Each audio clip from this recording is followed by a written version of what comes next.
Hello and welcome into another episode of Locked On Wolves. Today on the show, breaking down the defense so far, and especially of late. There's been a couple of areas that the defense has backslid a bit if you dig into the peripherals. I want to talk about what some of those issues are and also what's been so impressive, the number one most impressive thing about the Wolves defense so far this year. We'll also preview a big Wolves-Kings in-season tournament matchup this evening at Target Center.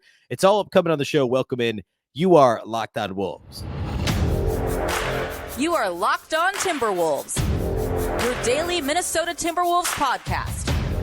Part of the Locked On Podcast Network. Your team every day.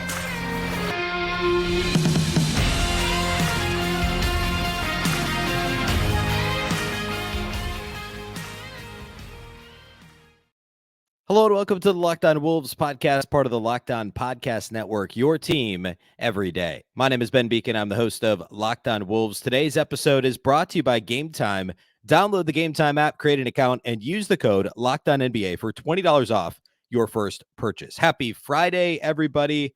Hopefully you had a fantastic Thanksgiving and are having a good, hopefully, a good day after, a good Black Friday. Maybe you're out shopping. Maybe you're shopping at home and listening to the podcast as you get ready for the first Wolves home in-season tournament game this evening against the Kings. We'll get into previewing that matchup later. I want to start by digging in a bit on the numbers defensively for the Wolves, some of the peripherals and what that can tell us about a defense that's once again ranked number one in the entire NBA. They after the shutdown performance the other night, they're back to number one in terms of overall defensive efficiency. So we'll get into all that here on the show today. First of all, though, a big thank you for making Locked On Wolves your first listen every day. Of course, this show is free and available everywhere, including YouTube, as well as all of your favorite audio platforms. Wherever you like to listen to podcasts, you can find Locked On Wolves. You can also find us on the Locked On Sports Minnesota channel. That's on both Roku and Amazon Fire TV. And you could also follow on X at Locked On T-Wolves and at Beecken with two B's, two E's, C-K-E-N. All right. Let's start by talking defense. The Wolves for basically the whole season have been number one. They briefly dipped after a couple of, we'll call them challenging defensive performances against the Suns game. That schedule lost last Wednesday. Then the New Orleans game Saturday, which of course they won on that town shot with five or so seconds left in the game. The last couple of times out, though, they hold the Knicks to 100 points, do a pretty good job defensively overall. And then just, Joel Embiid-less Sixers team, the Wolves dominated on the defensive end on Wednesday, holding them below 40% shooting and to just 99 points on the night. Frustrating Tyrese Maxey. I think he had 19 shots to get his 16 points. So another fantastic defensive performance. And for the most part, let's start with what's been most impressive about the defense. Okay. So number one, they have the best effective field goal percentage against in the entire NBA. So if you're not familiar with that stat, what that means is effective field goal percentage is basically it takes into account 3-pointers and 2-pointers. So it weights the 3-pointers appropriately. In raw field goal percentage, obviously it's a quick and dirty number. It's been used forever. And it's not super clean because obviously if you shoot a higher percentage from if you shoot a lower percentage from 3, it could still be more efficient than a higher percentage from 2, depending on what those percentages are, right? So basically, that's what that means. Defensively, the Wolves are holding opponents to an effective field goal percentage of just 49.3%, which is insane. So far this season, league-wide, there are the Wolves are nearly a full point ahead of the second best defense when it comes to effective field goal percentage, and that's the Oklahoma City Thunder. Currently, though, and just to provide some additional context and allow for the fact that we're only, 14 games into the season for the Wolves. Some teams have played 15, OKC, et cetera. Boston's played 15 games. Some of the other teams that are in the same realm defensively. But the Wolves, the Thunder, the Celtics, the Rockets, and Clippers have all allowed effective field goal percentages of under 52%. Looking back at last year, the best effective field goal percentage at the end of the season, the best opponent effective field goal percentage, so the best defense when it comes to that, was 52%.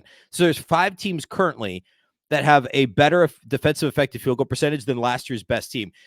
But if you go back 2 years, there were actually 4 teams that landed between 50 and 51.5%. So there were 4 teams 2 years ago that were better defensively in terms of effective field goal percentage than last year.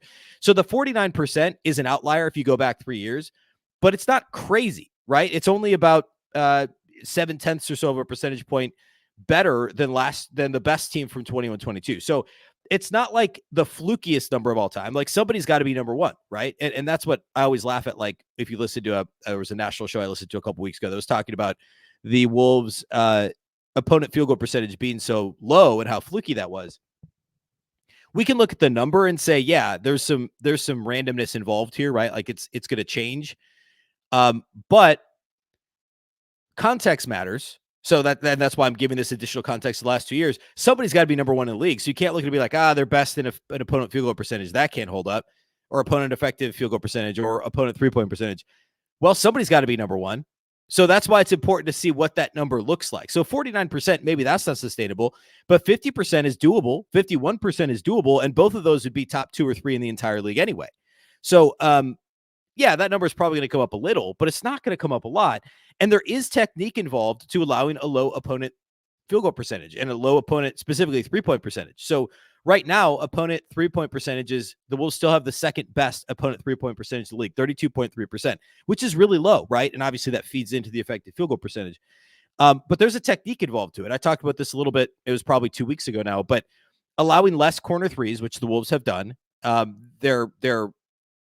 they do a great job at limiting opponent corner threes. The more above the break threes that opponents are shooting, the better, if that means they're not shooting corner threes. The more mid-range jumpers they're shooting, the better. It's one of the reasons why I identified, it was last week, I guess, because it was part of the Suns preview.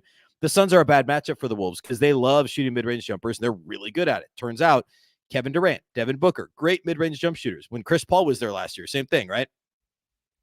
The Suns just aren't a good matchup because they will happily take those open mid-range jumpers, and they'll make them at a high enough clip.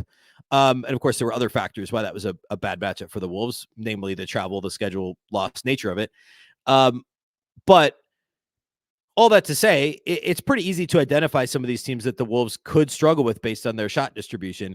But in general, the best, like having a defensive strategy of limiting corner threes and rim attempts and forcing above the break threes that are still contested, ideally, and also mid-range jumpers that are ideally contested, is a pretty dang good strategy. And as long as the Wolves are getting out and contesting 3-pointers, then that number should stay pretty low. And they have a pretty good leg up on doing just that because they have length. Now, no, Jaden McDaniels hurts certainly because he is the ultimate, fighting through ball screen and using length to contest every single jumper that the matchup has. Like we saw Brandon Ingram in the Pelicans game last Saturday make a couple of ridiculous contested jumpers, but then he missed the one at the close of the game that that McDaniels contested because the contest was unbelievable. And so you're missing that with McDaniels, but Conley's still good at fighting through screens. Ant obviously is length and athleticism. So when he's on point, and it's important that he stays on point defensively with McDaniels out. And obviously Alexander Walker was fantastic on Wednesday against the Sixers and really shut down Tyrese Maxey. They're going to be able to keep opponent effective field goal percentage to a reasonable level. And I'm not saying it's going to be 49% all year, but like I said earlier, if it's 51%, that's still likely going to be best or second best in the league. And that's a major factor that feeds into your overall defensive rating, your overall defensive efficiency. So that is a really positive thing. And it's not a crazy outlier. It's not 45% through 3 games, right? We're talking now, like an eighth of the season, something like that. And we're still in a range that's reasonable. It's not a crazy outlier. So as long as the Wolves keep doing what they're doing on that end, or in that regard, that's going to be huge. And it's going to, again, drive that defensive efficiency in the right direction for the Wolves. There are a couple other factors that are not positive for the Wolves lately defensively, and I want to get into that. I want to talk about not concern because it's a lot of it's matchup driven too, but I want to kind of dive into those other factors that have allowed the Wolves. There's some smoke and mirrors with how good the Wolves have been defensively the last couple of games because of some of these other factors that have gone kind of in the wrong direction. So I want to do all that here next, and then we'll do the Wolves-Kings preview.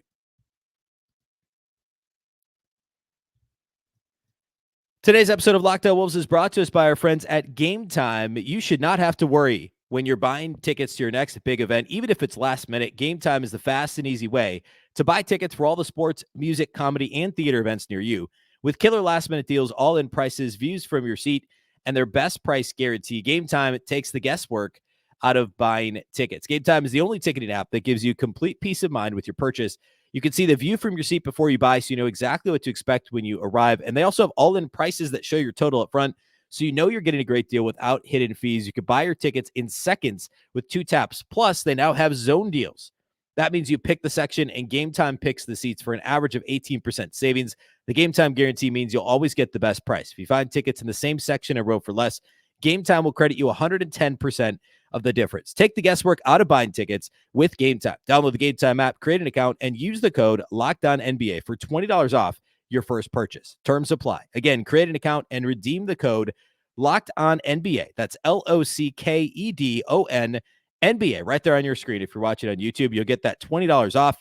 Download Game Time today. Last minute tickets, lowest price guaranteed.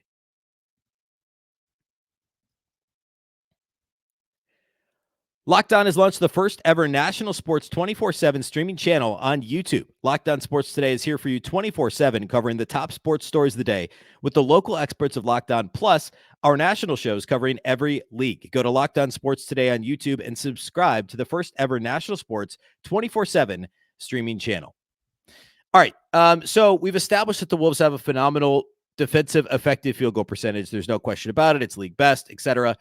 Some of the other factors are still overall in a pretty good spot. So they're 11th. And so if you look at Basketball Reference, they have offensive 4 factors, defensive 4 factors. I think it's the same 4 factors that like Jim Peterson does on the Bally Sports North podcast, right? So opponent effective field goal percentage, opponent turnover rate, opponent defensive rebound rate, and free throw rate. Of course, they're not rates because it's a specific game, but you know what I mean? So for the season, they're all fine, right? Like they're top half of the league in all 4 factors. They're number 1 in effective field goal percentage defensively. They are number 9 in free throw attempts per field goal attempt. So basically free throw rate, opponent free throw rate. They're number 11 in opponent turnover rate and number 14 in defensive rebound rate. Now, I want to hone in on a couple of these, and really the 2 that are the ones that you could control the most, which is defensive rebound rate and foul rate or free throw rate. Earlier this season, I remarked about how part of the reason the Wolves were doing such a great job early in the year defensively is because they went from being one of the league's worst defensive rebounding teams the last couple of years. Even with Rudy Gobert last year, the Wolves were like 26th or 27th in defensive rebound rate. They're like 29th the year before that, the Vando Pat Bev year when they were the 6th seed and lost to Memphis in the playoffs. And the free throw rate improved, but it was really good earlier this year. In fact, the Wolves were the best in the league at avoiding opponent free throw attempts for the first 8 or 9 games, like literally until about the past 10 days. The Wolves were best in the league at that. And it's gone in the wrong direction. So if you just look at the snapshot, you're like, oh, okay, top 10 in opponent free throw rate, top 10 in effective field goal percentage, top half of the league and the other stuff. They've been good. Well, yeah, they've been good, but that's because they were so good in those categories earlier this season, and they're now backsliding. So if you go to Cleaning the Glass, if you're not familiar, fantastic site. They do lots of great lineup data that I've used on the show before. But if you look at the 4 factors there, it gives you in the game log where the percentile of each of those games is. And it's pretty clear. Like you look at early in the season, even that Toronto loss, which was a little bit fluky because the offense was so bad. They only scored 94 points in that game. You go to the beginning of the season, those defensive 4 factors are phenomenal, right? Take out the Atlanta game and they're really, really good in basically every category all the way up until really kind of when the road trip started. San Antonio game was okay, but you start with that Golden State game, and the way that they do it on Cleaning the Glass is they shade things, essentially like a heat map, right? So the percentile's orange if it's really good, the darker the orange, the better, and then the light blue. There's a lot of blue in the last 2 weeks, which is not a good thing when it comes to opponent offensive rebound rate and opponent free throw rate. And part of that is opponent is depending on who the Wolves played against. So like, for instance, they gave up a ton of free throws to Philadelphia and the Knicks. Those teams get a lot of free throw attempts. Let me see here. I've got the actual free throw rate here in front of me. I'm going to see if I can find it. Yeah, here we go. Philadelphia is number 1 in the league in free throw rate as a team. So it's understandable the Wolves would struggle a little bit there. The Knicks are a little bit more middle of the pack in terms of free throw rate. Offensive rebounding, the Knicks are 2nd in the league, and Philly's 8th in the league. So it's 2 top 10 offensive rebounding teams and the very best team in terms of free throw rate that the Wolves have faced the last couple of times out. So it's a bit of a, the unstoppable force beats the immovable object. Not really, because, I mean, we're 13 games in. But to this point in the season, of course, something's got to give there, right? The Wolves have done a good job at not fouling, and the Sixers draw a lot of fouls. Well, even without Embiid, they draw a lot of fouls. And you got to, it's more believable that the Sixers are good at drawing fouls than the Wolves are actually one of the league's best teams at not committing fouls. I'm not sold on that piece of it, which is one of the reasons I'm a little bit nervous. Nervous isn't the right word. I'm a bit apprehensive about the Wolves maintaining that number one defensive rating all season because they still foul a little bit too much. And we've seen that come through lately. And again, the Sixers are great at drawing fouls, but the Knicks are more middle of the pack, and the Wolves still gave up a ton of free throws to the Knicks. Pelicans, kind of the same thing. They're more middle of the pack in terms of how they draw fouls. And the Wolves, they're 13th in the league, the Pelicans are, and the Wolves gave up a ton of free throws. So that's 3 straight games now where that's been an issue, and we're seeing that drive the opponent free throw rate in the wrong direction. And ultimately, that's a bad thing when it comes to your overall defensive efficiency. So that worries me a little bit. The rebounding thing, I think, is even more opponent dependent than anything else, because there's just some teams that crush the glass on the offensive glass, and the Knicks and Sixers are 2 of them, and so the Wolves struggled there. I think, and even though McDaniels doesn't grab a ton of rebounds, I tend to think that not having him hurts just because he's got a little bit more size than Alexander Walker. He can tip balls. He mucks things up a little bit. So not having McDaniels will hurt a little bit. But the Wolves haven't had a game where they've limited the opponent offensive rebound rate to what Cleaning the Glass would call a positive mark. Only one of the last 6 games have they done that. And that was actually the loss to Phoenix. And that's just because there weren't that many defensive rebounds, because Phoenix shot the ball. They had an effective field goal percentage over 70% in that game. So you have to go back to the San Antonio game, which was 2 weeks ago today, to find the last time the Wolves genuinely had a positive effort on the defensive glass. If you look at opponent offensive rebound rate. So those 2 factors are headed in the wrong direction. And I do have some real concern about that. The Wolves also, yes, they played a tough schedule, but we'll talk about upcoming schedule here in a minute. There's some matchups upcoming that are going to be tricky there too. So I think the effective field goal percentage is actually pretty sustainable. I worry about the backsliding when it comes to defensive rebound rate and it comes to opponent free throw rate. Those are the 2 that actually scare me the most. I just am not convinced. Now, they've got the size and the talent to keep that defensive rebound rate up high. And so that one's maybe even a little bit more positive in my mind, or more sustainable in my mind. The problem is that they don't have a track record of actually doing it, right? This team's not significantly bigger than last year's team. And last year's team was a bottom 5 defensive rebound team, even with Rudy Gobert on the team. So this team has to show a commitment on the defensive glass if that overall defense is going to stay top, number 1 in the league, or even top 3, top 5 year-long defense. You have to defensive rebound the basketball. You have to defend without fouling, and I'm dubious about those things. The turnover rate is a bit flukier, and we can go into that maybe another day. I actually think this team will probably stay in the top half of the league in terms of turnover rate forced, because Ant's a ball hawk. McDaniels is so lanky. Conley's a smart player. I think that's actually, even though it is a bit more volatile in terms of on a game-to-game basis, how many turnovers are you forcing? Because that's also in part opponent dependent. The Wolves haven't really played any super turnover happy teams. They haven't played any real true bottom feeders, by the way, which is, it's a crazy thing to think about, that at this point in the season, you look at who they played. I mean, the Spurs are the closest thing, and nobody really still wants to play the Spurs because of Wembanyama. They haven't played any terrible teams yet. They haven't played Washington. They haven't played Charlotte. They haven't played, I guess Houston hasn't been terrible. They haven't played Portland. I think that turnover rate, the fact that it's 11th right now in the league, the defensive turnover rate, that's only going to move in the right direction as they start to play some of these more turnover happy teams. But again, that's not something you can count on in the playoffs, because the teams are better. They're better coached in general. They play a little bit slower. So there's probably less live ball turnovers, some of that stuff. Right. But right now in the season, I think this ends up being a top 10 team in both effective field goal percentage against and turnover rate defensively.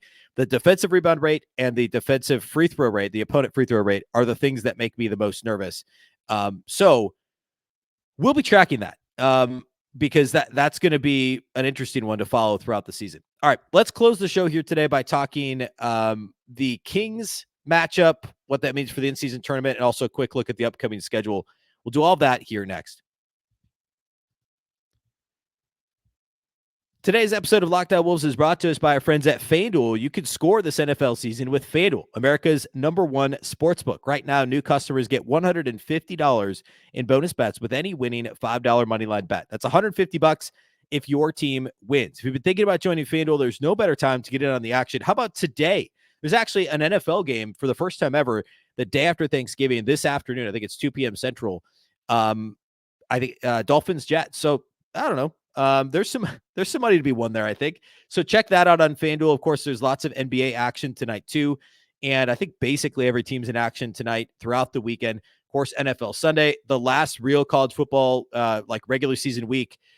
Today, there's games today and on Saturday. So tons of sports this weekend. It's the perfect time to get in on FanDuel. The app is extremely easy to use as well. There's a wide range of betting options that include spreads, player props, over-unders, and more. We'll talk about the line for the Wolves-Kings game tonight here next as well. Visit FanDuel.com/lockedon and kick off your, we'll call it the middle of the NFL season and the second month of the NBA season. FanDuel, official partner of the NFL.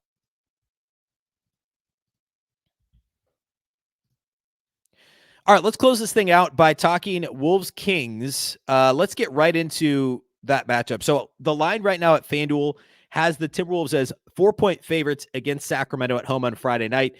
Injury report-wise, Keegan Murray is not going to play. He'll miss the second straight game. I think it's a back injury, I believe. So that's a big – I mean, he's their third leading scorer, right? He's essentially the third wheel behind Sabonis and Fox. So missing Keegan Murray is significant, and that no doubt has played it to this line. I believe it actually opened, though, at 4.5. So it's moved in the Kings' direction here in the past day or so. The other injury news of note would be that Trey Lyles is going to play, or is reportedly going to play, his first game of the season for Sacramento. I no idea what that's going to look like in terms of minutes for him. But both notable injury notes here as we go into the game.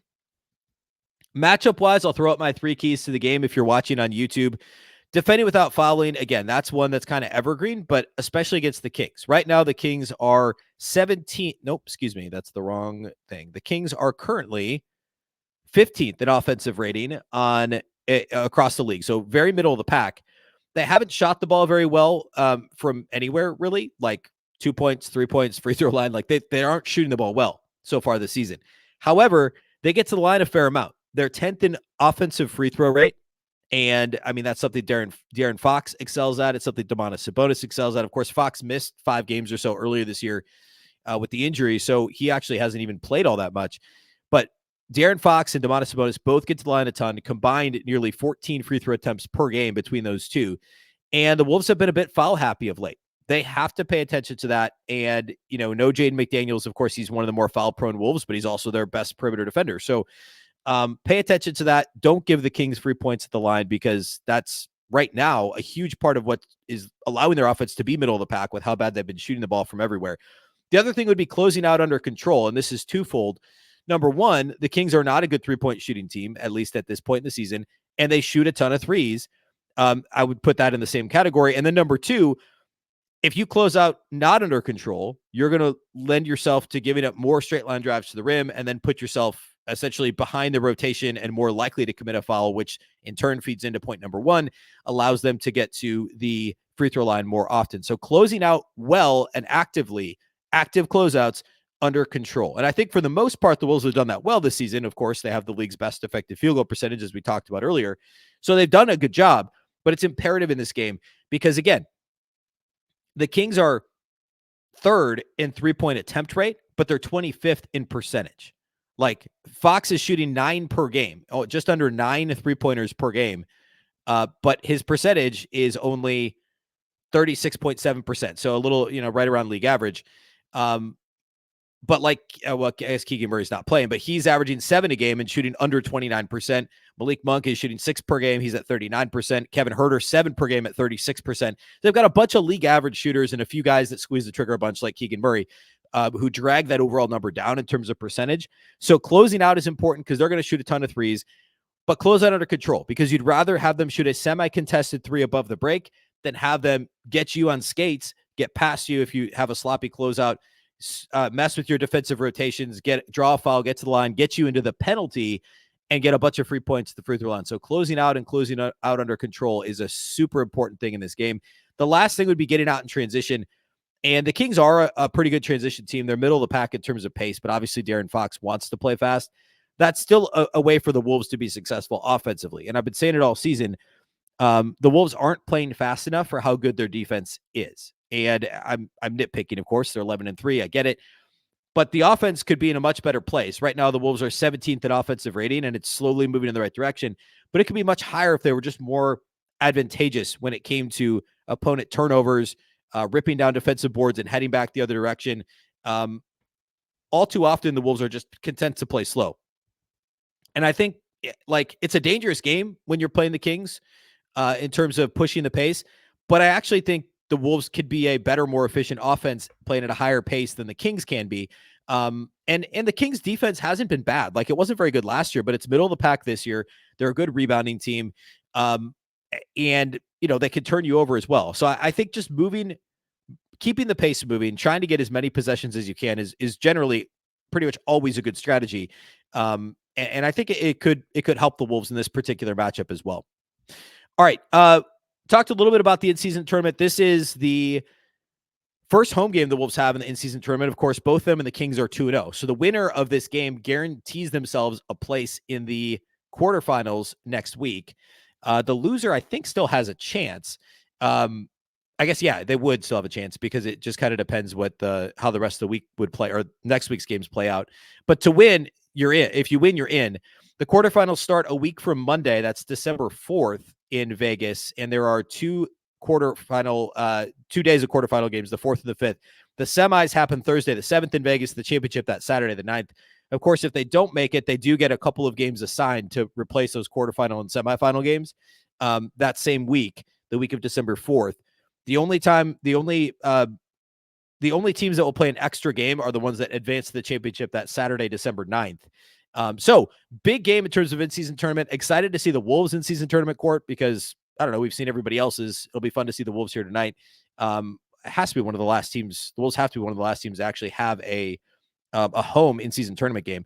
The upcoming schedule, I put asterisks here on the graphic if you're watching on YouTube next to the Kings and Thunder games because they're both in-season tournament games. So the Kings tonight, Friday night, then the Grizzlies Sunday. That's a 5 p.m. Central tip at Memphis. We'll do a post-game podcast on Monday from that Memphis game. Then the Wolves have their last in-season tournament game back at home Tuesday against the Oklahoma City Thunder. That's going to be a ton of fun to play OKC with everything that's been going on with them here lately, how well they've been playing. The Jazz next Thursday, so 6 days from now, that's another home game. So they still have 3 of their next 4 at home. And then on the road to take on the Hornets, that's part of a 3-game road trip at Charlotte, at New Orleans, at Dallas.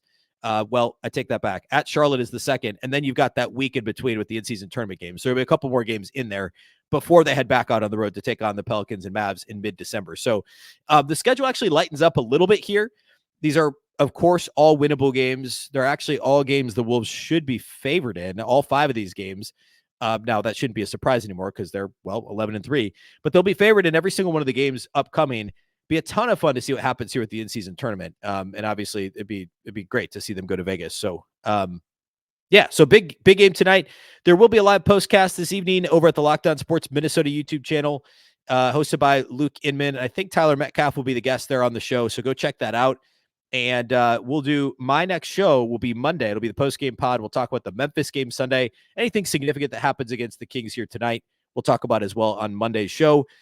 So make sure you're following and subscribe to Locked On Wolves wherever you listen to podcasts. A big thank you for those that do make this show your first listen every day. Of course, you can also watch on YouTube. You can watch on the Locked On Sports Minnesota app on both Roku and Amazon Fire TV. You can also follow on X at Locked On T-Wolves and also at Beecken with 2 B's, 2 E's, CK. Of course, the Locked On Wolves podcast is part of the Locked On Podcast Network. Remember, the Locked On Network is your local experts on all the biggest stories. Once again, I'm Ben Beecken. This is the Locked On Wolves podcast, and we'll catch you next time.